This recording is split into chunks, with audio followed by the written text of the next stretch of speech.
So I've been marinating over this concept um, for the last few weeks more intensely. It's something that I've been going over most of my life, trying to understand, explain, and I like to experiment. So I've been experimenting a lot and coming up with different theories about different things, and then throwing them out there with friends and different people and seeing what what sort of feedback I get. So I'm looking for feedback on this. I'm really curious about other people's perspective and their experience regarding um, how energy is absorbed and how illnesses can be absorbed, the different roles that people play in terms of, if we look at everybody, like the whole world, all of humanity as a body, and then each person playing a different role, right? A different type of cell or a different, within a different body part. We can kind of section that off into different countries, but let's just stick with, within every country, you're going to have different people doing different functions. So it's basically, we're all functioning differently and we're all playing different roles based on the unraveling of our genetics, like our DNA, our natural inherent gifts, and then some of the challenges that we have to work through. So I think everyone plays a very specific role and has different experiences. So this is going to resonate with some people more than others. And this concept started coming up quite a bit lately as I look back in retrospect, because I stopped doing physical work on people as frequently as I was. And now I've had the time, when we take a break from things, we really have the time to look back and analyze from a different perspective, from a wider perspective. And so my background has always been like this, being an empathic person. And when I was younger, I, was always the caregiver, being drawn to people who, were suffering. And then, just this natural kind of like, my hands are massive, right? And there's a lot of heat coming out of them. And so it was just like this natural thing where I would just go and place my hands on people. And, when I was a child, there was always like so much relief, especially people end of life care and stuff like that, where I really got some feedback to start to understand and explore this. At the time, I didn't really know things, related to Qigong and Qi and Reiki and those sort of things. It was just this direct experience with the person. And so I had many opportunities, and it was just my natural way. And then I got into it more seriously. At one point, there was sort of like a split with my career. And then I went into massage therapy, kinetic Swedish massage. And it was, a pretty intensive course, learning about the physiology, the body, everything basically to do with the body and body functions and the different systems, and working with people hands-on, right? A lot of that was hands-on, hands-on work with different people as I studied. And that experience basically opened me up even more to kind of exploring this. And then I did a therapeutic yoga class and sort of, dove a little bit deeper into like the energy body and the energy system of the Vedic tradition, and just working with people, like understanding somatics and how we hold things in the body. And then I went on to Reiki, and during my study with Reiki, basically did 40 case studies where I would work with a client. So I'd put my hands on the client, give them an hour session. And basically I'm, at that point when I first started, I was just sort of feeling the energy and holding space for the person, giving them support, sort of like therapeutic touch. And I would just observe what was happening. So different images that would come to mind, different sensations within the hands, whether it was tingling or heat or cold. Um, you can get all these different sensations, and so at the end of the session, I would jot down all of the images, all of the sensations that I got from the session, and then I pursued that, and I continued to work doing hands-on healing with people. And after I had my Kundalini awakening, it deepened and it became like this more shamanic experience.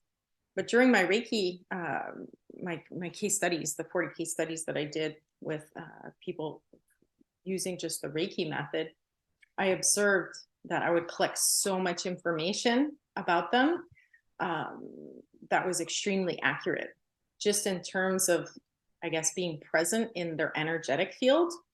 And I would, jot all that down. And then after the session, the client would speak back to me and tell me what they experienced before I'd share anything of what I experienced. And then I get to share what came to me. And there was always like really strong kind of connection that would just sort of, it was evident, right? Like I'd pick up on things that they did that morning, different events happening in their life that were causing emotional stress, um, even things that they were working on artistically. I'd get those images and those imprints, and I wouldn't necessarily know what they were, but I'd write down what I saw, and then, yeah, I'm painting a painting that looks like that, or, I'm reading a book that has that cover, or, topic or whatever. And it just became so evident that, we naturally pick up on people, and, we naturally pick up on what's happening within people's experience as we come into contact with their energetic field. And so that opened me up a lot, because that's what I like about doing. That's why I like doing experiments, is because when you experiment and you actually do case studies, and you can gather information for yourself that gives you proof and can open your mind up to a whole different way of seeing things. So not everybody is going to go into doing like therapeutic touch or hands-on healing, but we have a lot of different sections of healers out there. And I don't like using that word. We'll get into that a bit later, but we have a lot of different institutions, right, that just work with people in general. You can go all the way from like dentistry into allopathic medicine, but also all the alternative medicines. And so this information has slowly been coming forward, but not everyone is going to be working in those industries. And so this isn't going to interest everybody, but for people who are just interested in that energetic osmosis, and how we can sometimes absorb too much energy, and also just like, yeah, wanting to learn more about what exactly is going on in those exchanges, then this is for you. So I kind of see the the human population, all of humanity, as a giant body, right? We often use this simile. So the human population altogether, whatever, 7 billion, pushing 8 billion, I don't know right at this point, but everybody together is like the body, right, of this world, in a sense. And we all have different functions, and some people have our neurons in the brain, and then other people can be the T cells, right, within the immune system, the red blood cells, someone could be working in the pancreas, right, doing the energy that the body would do, right? So producing insulin, for example. And then you can draw similes into our functions in society and how we work together as one big living organism. And so this, I guess, is for people who are working as, like, they have a function in immunity, right? And in the protection. So this video in particular, I'm speaking to people who can resonate as being one of the cells within the immune system, like anywhere within the immune system. And then, narrowing that down to specific roles. What cell exactly are you in the immune system? And so what's interesting about this is that as I progressed along, and went through all these different stages of study, I basically, came to the understanding that when I was working with different people, not only was I picking up on, different images and feelings, but I was also, in some instances, absorbing their illnesses.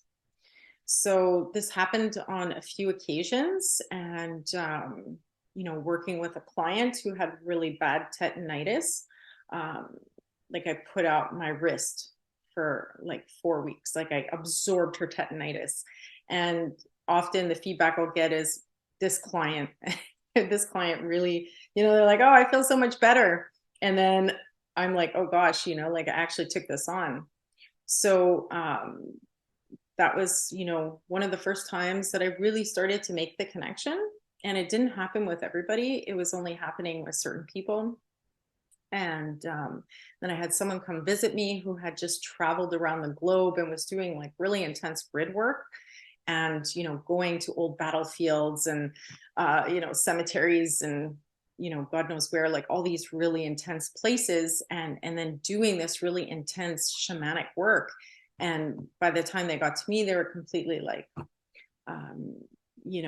they were feeling it big time. Like they were just carrying all this stuff. And so I did a session with them. And then as soon as I finished the session, I sat down and then I just passed out. And then it took me about 3 weeks to go and unload everything that I had absorbed from them. And so I had to sit in the forest for like 3 weeks straight, like almost daily, and just like release, all this stuff that I had. And they were feeling like fantastic the next day. And so that was another case. And then, I picked up working with a client who had a knee injury. I worked with her for quite a bit. And then, when her knee injury was gone, like that's when I had it. So I had absorbed it from her. And then it took me like a really long time to get rid of it. And then I can go on and on. Like there's, and it's just, working, especially like after people got the jab and stuff, like often like they'd have these bumps. I don't know if anyone else watching this has had that, but like bumps under the skin. And so if I'd work with them, I'd get the bumps the next day. The bump would go away for them, and then I'd absorb it. And so I'd have to transmute it. So I kind of see like my function as a transmuter, and absorbing people's illnesses isn't something we want to do. I think it's, in a sense, it's kind of attached to this sort of karma, right? So I started digging into this further and trying to understand, what exactly is this? Is this just some sort of karma that I'm paying off, or is there, what kind of layers? What are the things happening? The more esoteric reasons that are happening, to cause this.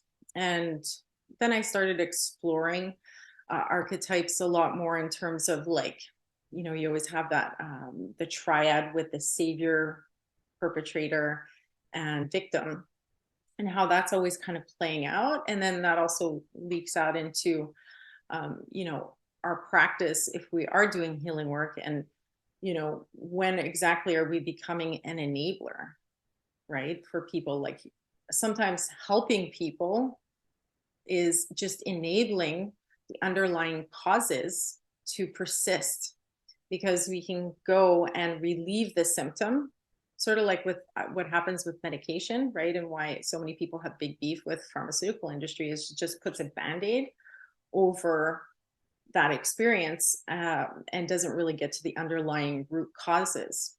So I related a lot to that.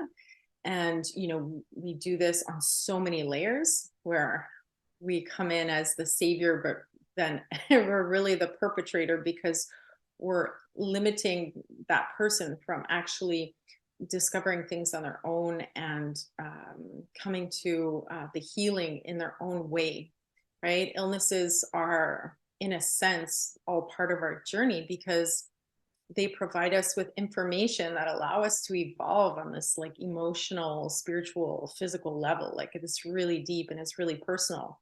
So, if you are someone who is functioning, as a cell in the immune system, I think like untangling all of these concepts and really understanding um, when you're becoming an enabler, right? And just being the savior all the time is just like perpetrating. It's just allowing you to end up becoming the perpetrator.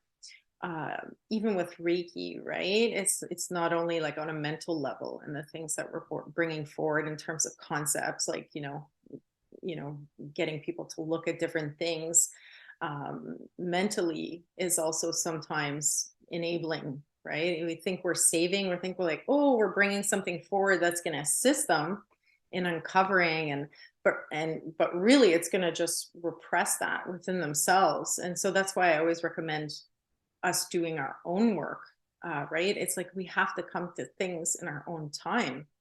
And we can help and assist people, but I think really, truly the best way to assist others is to be the example. And that is the hardest thing to be, right? It is the hardest thing is to do the work ourselves and to really be that example.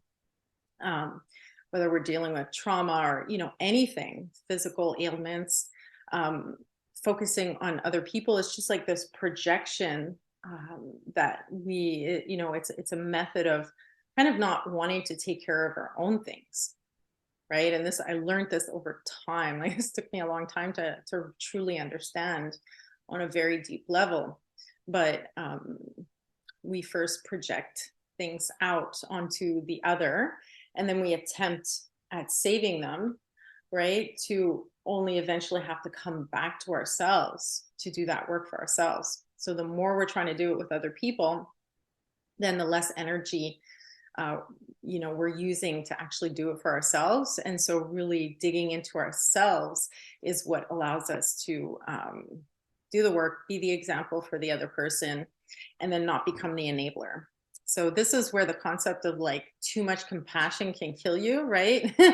Because being compassionate can cause illness, right? We can be so compassionate where we're absorbing other people's physical ailments. And so this concept, the empath and the healer, we're treading on very delicate, like water when we're practicing different exercises and we're doing energy work. And I think the best approach is to hold space for people. So I don't do energy work in the same way that I did previously. I started off as therapeutic touch, and then I got into really working with the person's energy, using different techniques, different disciplines, and then, testing things out. But you become really, energetically entangled with people's energy. And then it's like you are taking on their karma.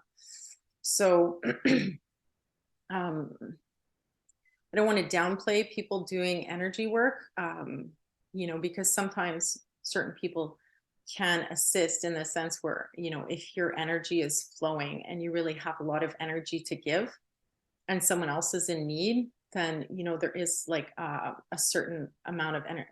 There are certain exchanges that are beneficial that can even save people's lives, right? So there's all these different layers, but in general, my approach now is to hold space for the person to do the work themselves. And, I've had very clear signs, that just kept on persisting again and again, not to entangle myself and to fully absorb that person's energy. And I think the absorption comes when we're just so compassionate, and also how, how our energetic system works. And some people are just like, we're naturally absorbing energy from our surroundings more than others. And and healthy boundaries, if we go into that, healthy boundaries is going to be different. Like the practices to maintain healthy boundaries are going to be different for people who naturally absorb energy more than other people, right? And we could boil down to the elements. Like some people have more water, more fire, and so there's different things that we're doing. So so I started delving into this concept even more, and I'm just going to look at my notes.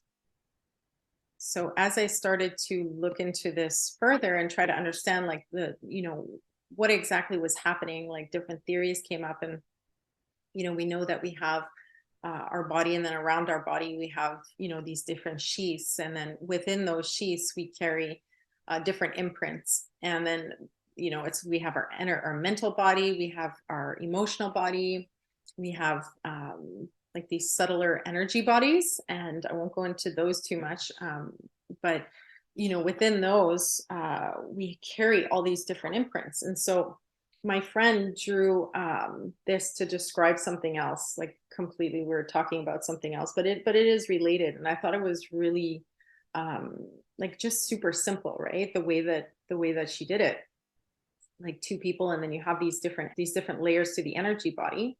And then I drew these in, right? Because we were discussing how when two people interact, all these are all the layers that they have to move through, right? And these are layers, lenses of perception that we're looking through onto the other person. And so we see the other person based, on all these different lenses of perception.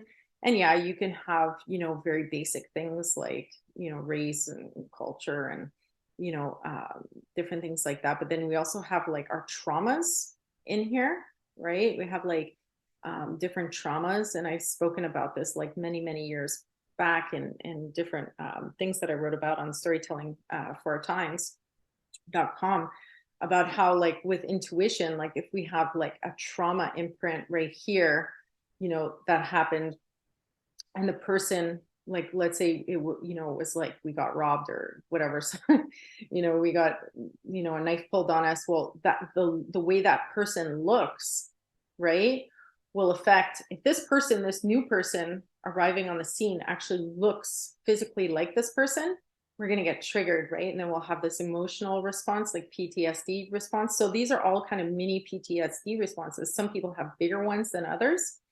And so they're constantly getting triggered just on the physical appearance of the person, right? But then within that other person's energetic body, they have emotions, they have thoughts, and they have their own traumas, which create this like energetic, like, right, this energy that comes at you, and you're picking up on that. And so we're having to move through all of these different lenses of perception and these different imprints to see the other person clearly. Okay.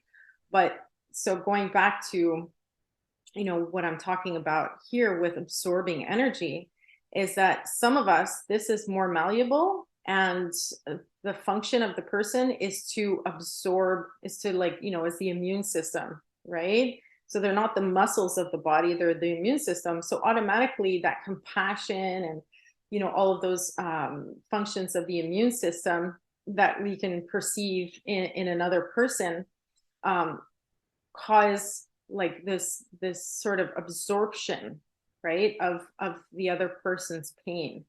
And it happens through how they explain the pain to us. So it's not only like coming in through imagery, right, and intuitively what we're picking up, like feelings and images.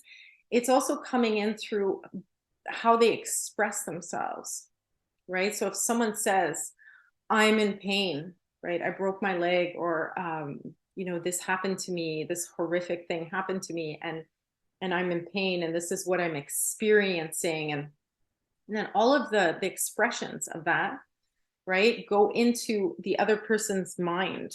So this is something that we all have, right? This is how we if you want to go into like narrative warfare and stuff like that, but like everything, even like hermetic principles, all is mind, right? So like we're absorbing everything like through the mind. So it's not just like the body, right, and the energy field and all these senses. Like we have so many sensory organs, right, that are picking up information in our environment.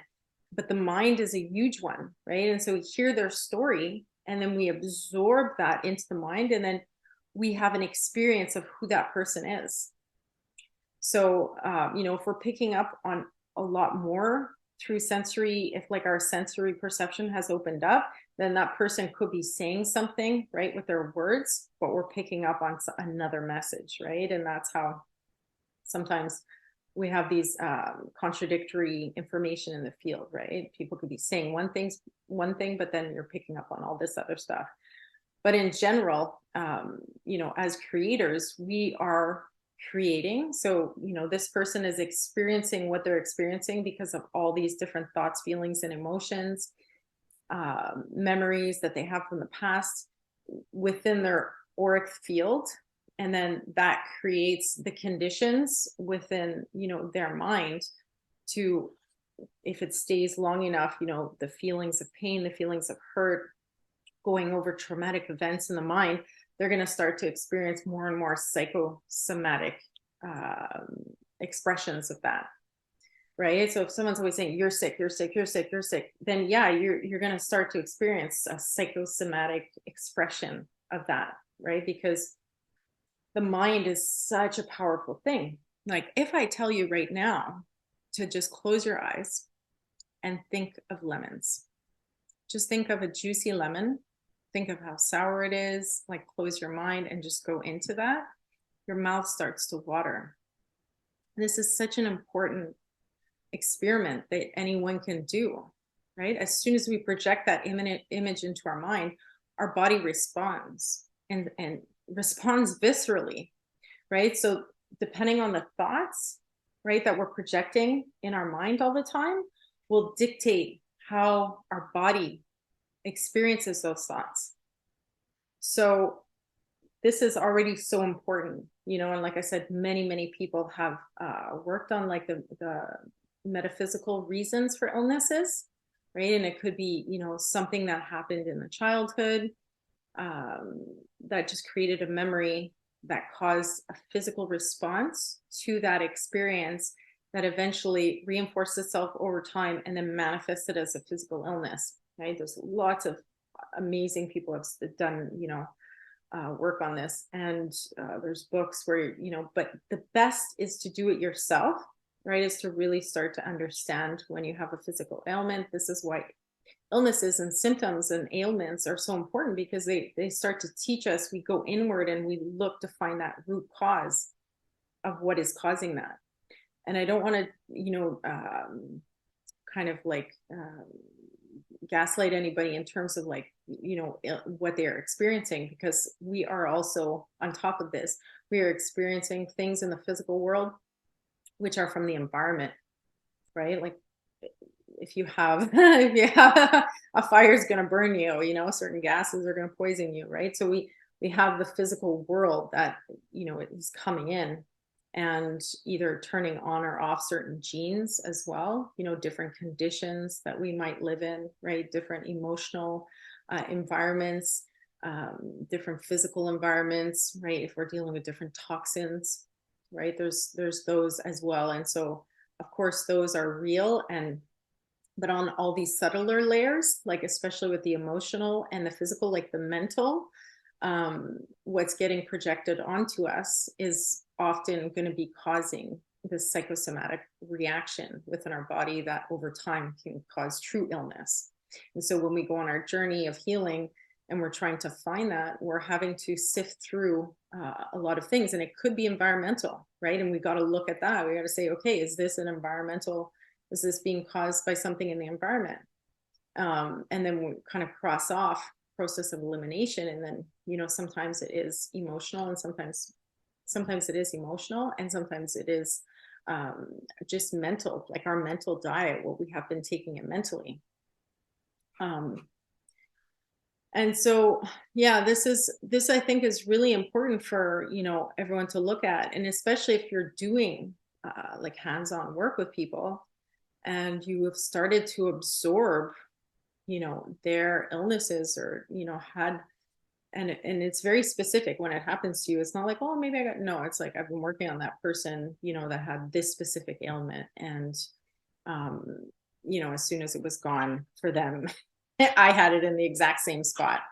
It's just, there's no way of saying that it's a coincidence, right? And then how much of that is mental projection, like me, for example, absorbing mentally what they're expressing in their story. Like, I have this ailment, I have, this is what I'm working on. And then me absorbing that mentally, causing that psychosomatic event, triggering that psychosomatic event to occur within my own body.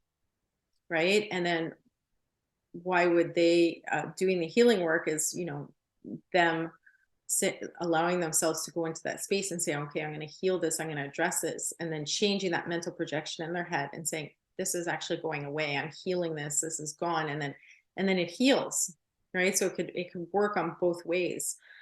So I think the importance of this is that we're having to understand like how powerful the mind is in terms of like causing illness, and how powerful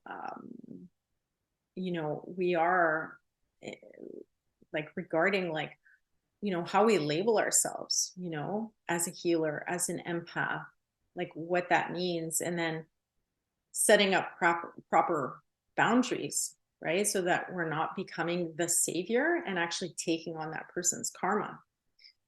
Right. And that's why, there's kind of like a joke sometimes where it's like, why are all these light workers sick? Right.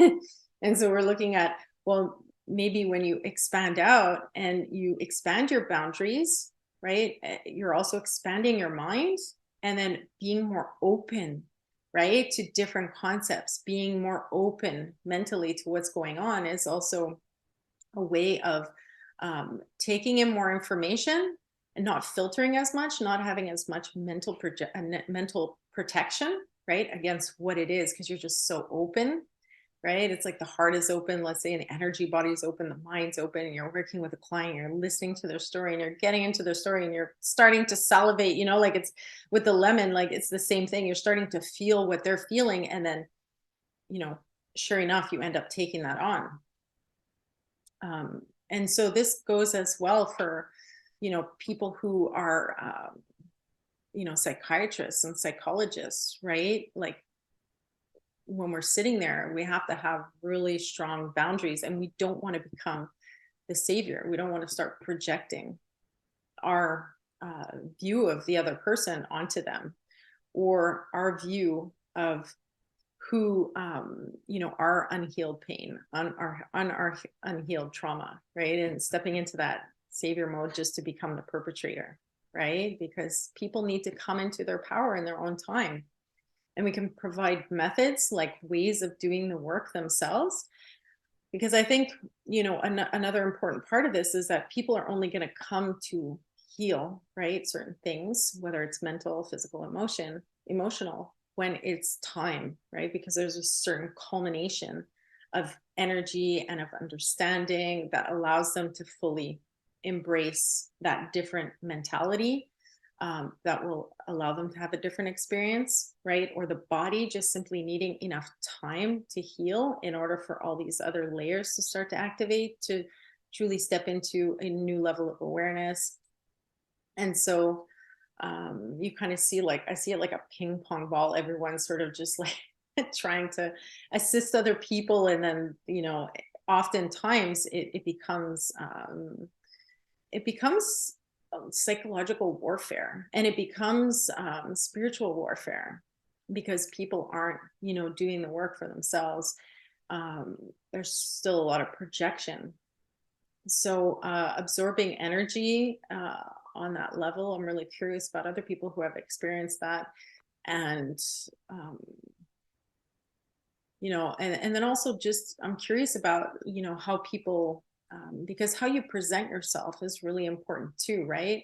If you're walking into a company, right, that's why they spend millions and millions and millions of dollars on branding, right, and creating different sigils and symbols that they use to basically penetrate the mind, right, and go